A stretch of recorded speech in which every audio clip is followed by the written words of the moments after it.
Hi, welcome. My name is Patty Kerrigan. I'm an EMS safety certified instructor. Today I'm going to teach you how to control massive bleeding. If you happen to be injured during a natural disaster or an accident, or be near someone who's been injured, this will enable you to be more than just a bystander. This webinar, of course, does not replace taking a hands-on first aid class or a stop the bleed class, but it will give you enough knowledge to administer aid if an injury is just too serious to wait for help.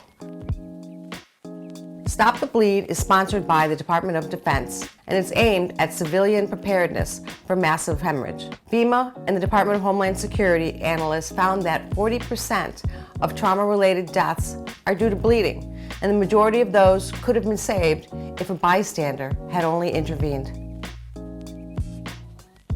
A lot of people misconceive Stop the Bleed as something that's tactical or something that's just for only shootings. That could not be further from the truth. It takes an ambulance an average of 8 minutes to get to you in an urban area. In a rural area, it takes about 15 minutes. Somebody bleeding from an arterial wound can bleed out in as little as 5 minutes. So it's really important that bystanders can administer bleeding control.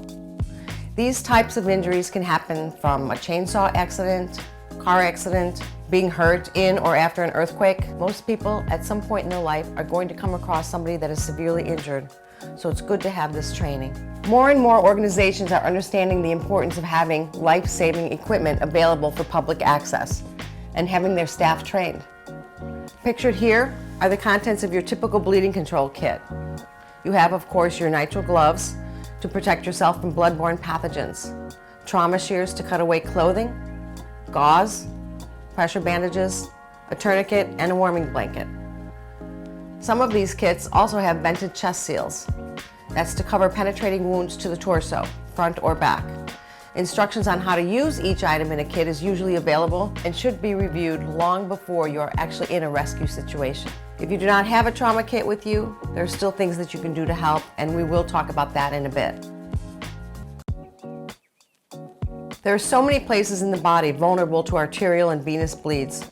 If you look at this slide, arteries, shown in red on the left, move blood away from the heart, bringing oxygen and nutrients to the rest of the body. When an artery is damaged, you'll see bright red blood that is usually spurting. This coincides with the heart beating. Veins, on the other hand, in blue, move blood back to the heart. This is a darker red blood with a slower flow, but it can still be fatal if not addressed. So how much blood loss is too much? An average size adult has a blood volume of 5 liters. These photos give you a visual image of healthy blood volume and how quickly it can get out of control with an injury. As I said before, we start with 5 liters. The dangerous zone begins after the loss of 1.5 liters of blood. At this point, the heart begins to beat very fast, trying to make up for the missing blood, making the patient anxious. The patient will likely survive if the bleeding is stopped at this point. If, however, the bleeding continues and a patient has lost 2 liters of blood, this is where they begin to show signs of confusion and lethargy. They may even pass out here. It's a lot of blood lost and very dangerous, but there is still a little chance of a positive outcome. Now, when it gets to a loss of 2.5 liters, which is now half of the blood volume, the patient is no longer conscious. At this point, the little blood volume that is left in the body just isn't enough to sustain life. Getting to the loss of 2.5 liters, as I mentioned before, can happen in 5 minutes, showing how vital it is to work really fast. One of the first priorities is your own safety. If you get hurt, you can't help anybody else. If you feel the scene is unsafe, see if you can move the patient to a safer place. If you can't get yourself to a safe location, make sure you're not under possibly falling objects or beams or live wires. And if you're on the road, please don't get hit by a car. In a panic, we may forget this important step, so keep it at the top of your list when trying to render aid. Next, if you are alone, call 911. Set your phone on speaker and lay it on the ground. If you are not alone, have the other person call 911, which will free you to get to work. It's also important that you know where you are so you can give an accurate location, or at least a cross street. Follow the instructions the dispatcher gives you, as they are medically trained and they'll walk you through the steps of care. Before we can address bleeding, we need to put on our gloves and decide how to treat based on where they're bleeding from and how bad it is. Bleeding is considered life-threatening if it isn't stopping with pressure, the blood is pooling around the patient on the ground, or the blood is heavily soaking through clothing and bandages. You may need to use trauma shears to cut clothing to see the wound and to get to it. Check both the front and the back of the patient, and if there are more wounds, always treat the more serious bleeding wounds first. I want to stop here and talk about less lethal wounds and what to do to make sure they do not become lethal. You might be working in the yard, cleaning trash or debris, or maybe even replacing a broken window, and it all goes south. You might get a gash in your arm, step on glass, or get a piece of metal embedded into your skin. Now, if it's just a small gash, not bleeding much, just wash the area with warm soapy water, dry it, apply antibiotic ointment, and bandage. If it's a piece of glass or any other embedded object and only skin deep, you can try to remove it with a sterilized tweezer. Then again, wash it with warm soapy water, apply antibiotic, and bandage. Now, if it's deeply embedded, it is definitely not wise to remove it because you may damage muscle or create heavy bleeding. Rather than remove it, it's helpful to create a nest of gauze around the impaled object to stabilize it so that it doesn't move. When creating this nest, try not to add any pressure to the object. Then call 911 or get to the nearest emergency department so a doctor can remove it. Now for more serious wounds that could become massive bleeders, no matter where it is on the body. You can grab a t-shirt or any cloth and immediately apply pressure and hold it, as you can see in this clip.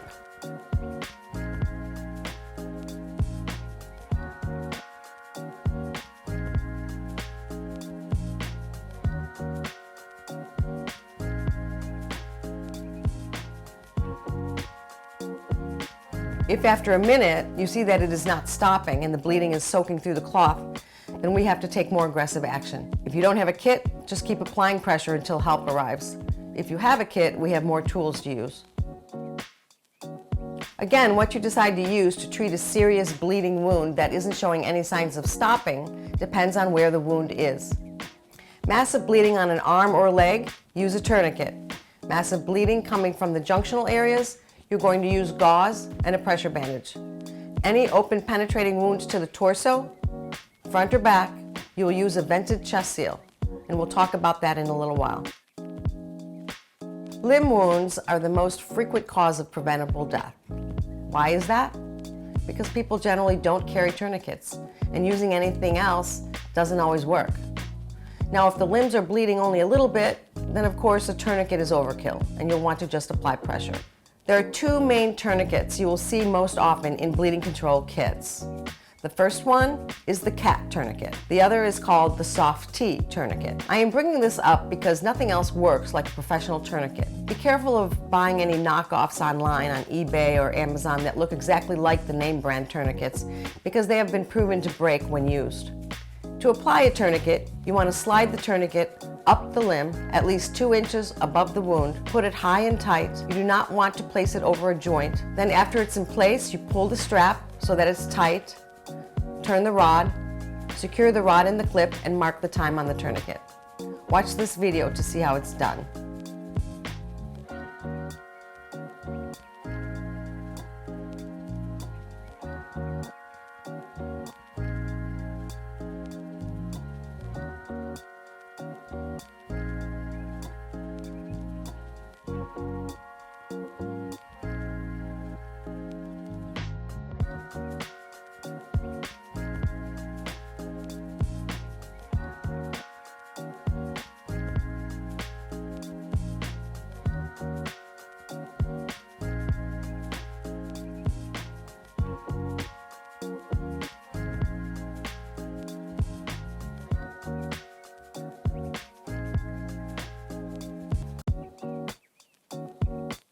If the bleeding still doesn't stop, you may need to tighten it more or use a second tourniquet.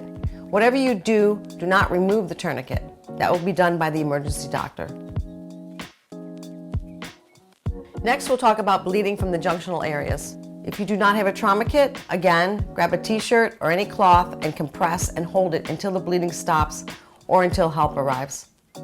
If you have a kit, you'll use gauze and a pressure bandage. If the wound is deep and the source of bleeding is deep, you will need to pack the wound with the gauze. By feeding the gauze into the wound, constantly holding pressure until no more gauze fits in the wound. Then you'll hold it for 5 minutes until the bleeding stops. If the bleeding stops, you can then wrap with a pressure bandage. Please watch the next video to learn how to pack a wound.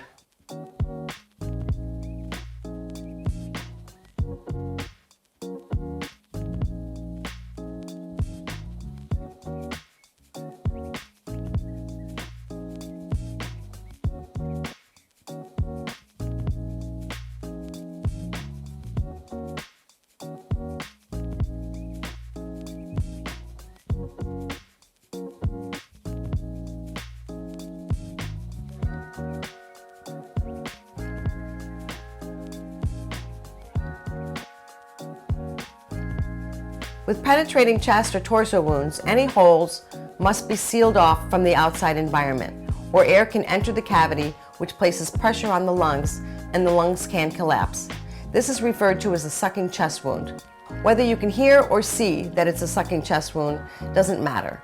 If you apply a vented chest seal, you can make sure it's protected. A vented chest seal blocks the outside air from entering the cavity, but also allows the buildup of fluids to drain out. Paramedics can use non-vented chest seals because they can do procedures if pressure builds up. But civilians should only use vented chest seals or nothing at all. If you don't have a professional chest seal, you can apply a plastic bag. You can tape it on 3 sides as shown in the photo on the left. The untaped side allows fluid to drain out. Now you will see a short clip on how to apply a professional vented chest seal. Remove the hyphen vent compact chest seal from the kit. Open the package. Use the red tabs as an indicator of where to tear. Once removed from its pouch, wipe any dirt or fluid from the skin with the gauze. Grip the red tab to peel the clear liner from the dressing. Now center the vent over the wound. Firmly press onto the skin for a good seal. It is very important to make sure you smooth out all edges flat against the skin.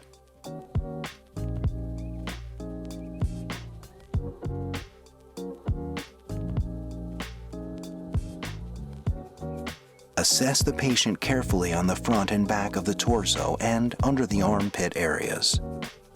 Assure the patient that help is on the way. Okay, so after you have treated the victim, you will want to either have the patient sit up if that is comfortable for them. This is preferred position because it makes it easier for them to breathe. If the patient needs to lie down or is unconscious, then it's best to put them in the recovery position, lying down on their side with their head resting on their arm and the top knee bent to prevent them from rolling. Use a blanket if you have one to prevent hypothermia or shock, which can happen with blood loss. If the patient becomes unresponsive and isn't breathing, you can then administer CPR. CPR is really a great skill to have.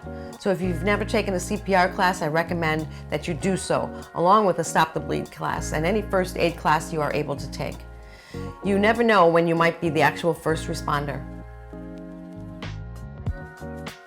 With a little education and the right equipment, a bystander can save lives. Here are some kits that I picked based on the lessons you had today. The kits in pouches are a little more expensive than the kits in the plastic bags, but I think you can find something affordable here. Thank you so much for tuning in today.